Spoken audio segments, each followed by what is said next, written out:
अपने पसंदीदा शो के फुल एपिसोड देखने के लिए अभी डाउनलोड करें दंगल प्ले ऐप।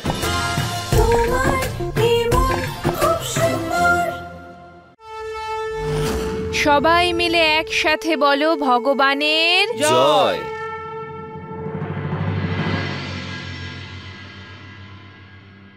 6 মাস হয়ে গেল, কিন্তু এই বাড়ির বিপদ আজও কাটলো না। এত মেরামতি করার পরেও এই ফাটল তেমনই রয়ে গেল। পরিবারের মধ্যে তিক্ততা তাও তো বদলালো না। নিহার সেই যে পুজোয় আসা ছাড়লো, আজ অব্দি আর এলো না। আর নরেশ কোমা থেকে বেরিয়ে এসেও নির্জীব হয়ে পড়ে হাঁটা চলা তো দূরের কথা, কথাও বলতে পারে না। ঠাকুমা, আপনি চিন্তা করবেন না। কাল গণেশ পূজা, আর মা এই পরিবারের মঙ্গলের জন্য প্রার্থনা করতে পাহাড়ের উপর গণেশ ঠাকুরের মন্দিরে গেছেন। দেখবেন ধীরে ধীরে সব কিছু ঠিক হয়ে যাবে।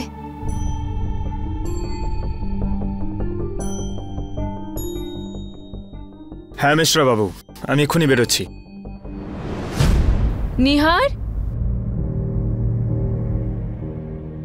নিহার, অন্তত জলখাবারটা তো খেয়ে যাও। না বৌদি, আমার খিদে নেই। Hello mister Khanna.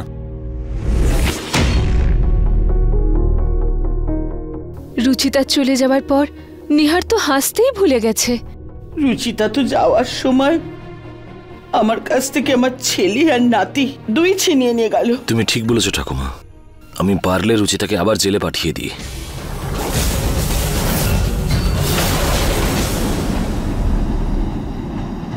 হ্যাঁ, আমি এক্ষুনি পৌঁছে যাব।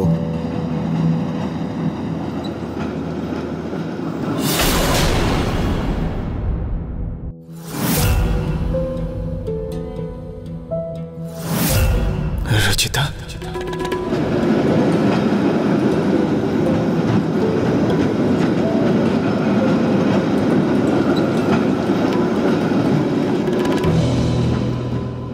ও গড, আমি তো এগিয়ে এলাম।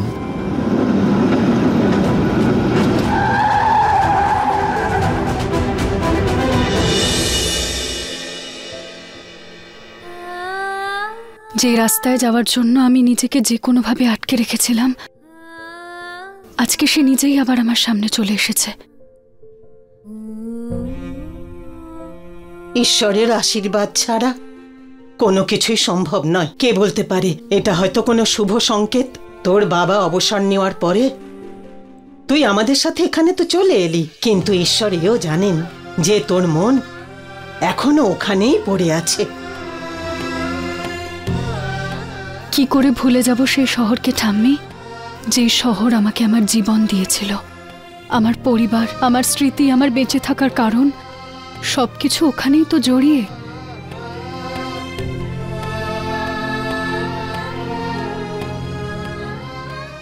কিন্তু ঠাম্মি, সেই শহর থেকে আমি এমন আঘাত পেয়েছি যে আমার থেকে আমার সবকিছু কেড়েও নিয়েছে। আমার সব শেষ হয়ে গেছে ঠাম্মি।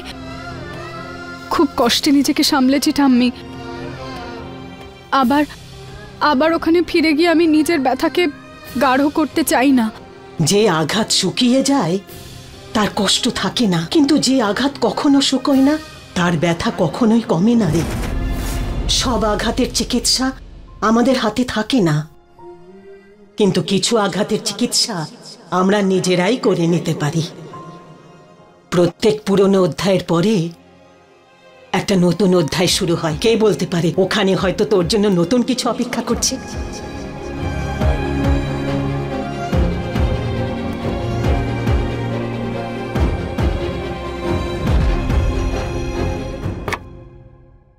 রুচিতা দেবী একদম ঠিক আছে, উনি এই পেপারসগুলো পাঠিয়েছেন আপনাদের জন্য।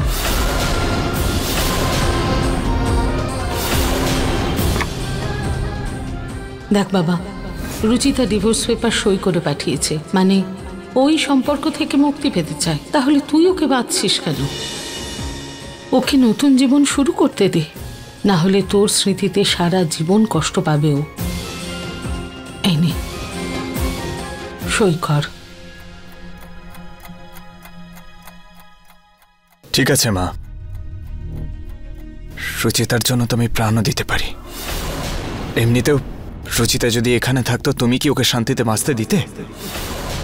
একবার তো দোষারোপ করেছই, সারা জীবন ওকে কথা শোনাতে, ভালোভাবে বাঁচতেও দিতে না। এর থেকে এটাই ভালো ও আমার থেকে দূরেই থাকুক।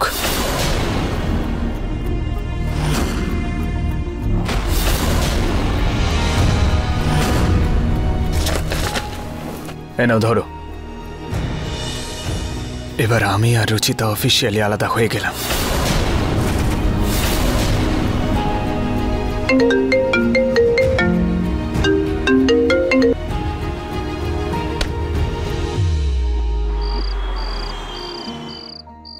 বাবা, তুমি তাড়াতাড়ি ঠিক হয়ে যাও। ভগবানের থেকে আমি আর কিচ্ছু চাই না।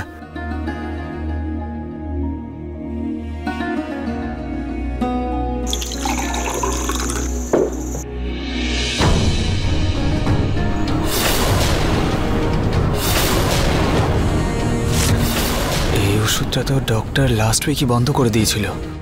এটা তাহলে এখানে কি করে এলো? দাদা, এক সেকেন্ড। আজ সকালে তুমি বাবাকে ওষুধ দিয়েছিলে? হ্যাঁ।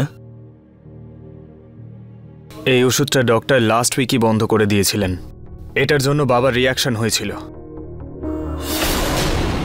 হ্যাঁ, কিন্তু আমি এই ওষুধটা দিইনি। কিন্তু এই ওষুধটা বাবার পাশেই রাখা ছিল।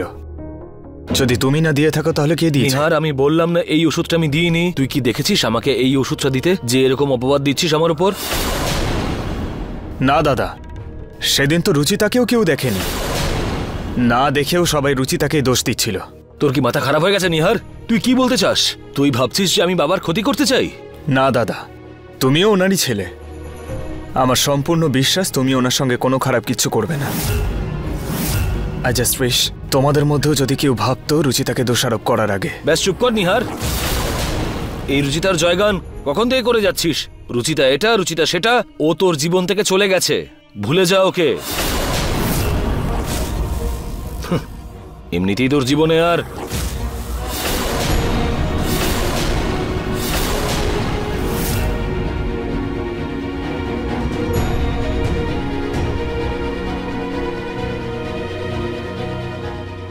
যবে থেকে রুচিতা এই বাড়ি থেকে গেছে একটা ভালো সময় কাটেনি এই বাড়িতে। কাল বিঘ্নহরণ গণেশের পুজো। আশা করি ওনার আগমনে এমন একটা কিছু ঘটবে যাতে এ বাড়ির সব বিঘ্ন দূর হয়ে যাবে। আজকে এত মাস পরে নিজের শহরে ফিরে এসেছি।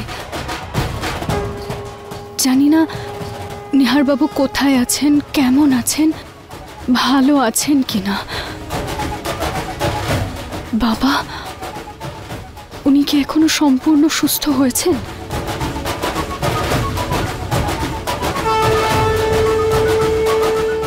ভগবান, প্রত্যেক বছরের মতো এই বছরেও আমি শুধু আপনার কাছে আমার পরিবারের সুস্থতাই চাই। আমার নিহারবাবু আর আমার পরিবারের রক্ষা করবেন। যদি সম্ভব হয় তাহলে নিহারবাবু আর বাবার এক ঝলক দেখতে চাই আমি, প্লিজ।